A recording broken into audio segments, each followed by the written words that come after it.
কোরবানির ঈদ ঘিরে সক্রিয় হয়ে উঠেছে জাল টাকা ব্যবসায়ীদের সিন্ডিকেট। রাজধানীর যাত্রাবাড়িতে অভিযান চালিয়ে চক্রের 4 সদস্যকে গ্রেফতার করেছে গোয়েন্দা পুলিশ।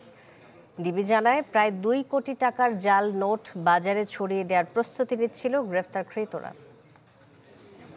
মাত্র একটি ফোন কলে দেশব্যাপী হোম ডেলিভারি দিচ্ছে ওমেরা এলপিজি। মেশিনে ছাপা হচ্ছে 500 ও 1000 টাকার নোট। আপাত দৃষ্টিতে দেখে বোঝার উপায় নেই আসল কি নকল। তবে খসখসের জল ছাপসহ আসল টাকা চেনার নির্দেশনা অনুসরণে স্পষ্ট হয় পার্থক্য। পুলিশ বলছে, রাজধানীর যাত্রাবাড়ির দনিয়ার এই বাড়ির 5 তলায় 2 মাস আগে ফ্ল্যাট ভাড়া নেন জাকির হোসেন। গড়ে তোলেন জাল টাকা তৈরির ছোটখাটো এক কারখানা। শনিবার সকালে বাড়িটিতে অভিযান চালায় গোয়েন্দা পুলিশ। গ্রেপ্তার করা হয় জাকির ও তার স্ত্রী সহ 4 জনকে। টাকার পাশাপাশি নকল ভারতীয় রুপিও ছাপাতেন বলে জানান গ্রেপ্তারকৃতরা।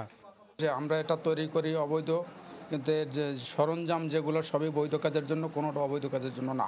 এই যে আমার নিষ্পাপ সন্তান, সে তো কোনো অপরাধ করি নাই। আমার অপরাধের কারণে আমার সন্তান, আমি কুলাঙ্গার বাপুই আমার সন্তানকে আমি বাঁচাইতে পারলাম না, আমার বউ বাচ্চার সাথে জড়িত ছিল না।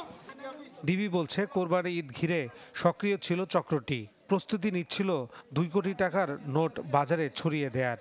মানুষরা 500 টাকা 1000 টাকা নোট নেওয়ার সময় নানাভাবে নাড়াচাড়া করে অথবা সেগুলিকে পরীক্ষা নিরীক্ষা করে, সেই জন্য তারা এখন 100 টাকার নোট এবং 200 টাকার নোটকেও তৈরি করা শুরু করেছে, যেটা অত্যন্ত ভয়ানক। তারা পরীক্ষামূলকভাবে জাল রুপিও তৈরি করার চেষ্টা করেছে, যেগুলিকে তারা সীমান্ত দিয়ে পার্শ্ববর্তী দেশের পাচার করার চেষ্টা করত।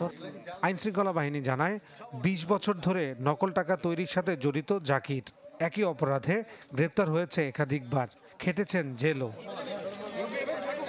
ফয়সাল হোসেন, চ্যানেল 24, ঢাকা।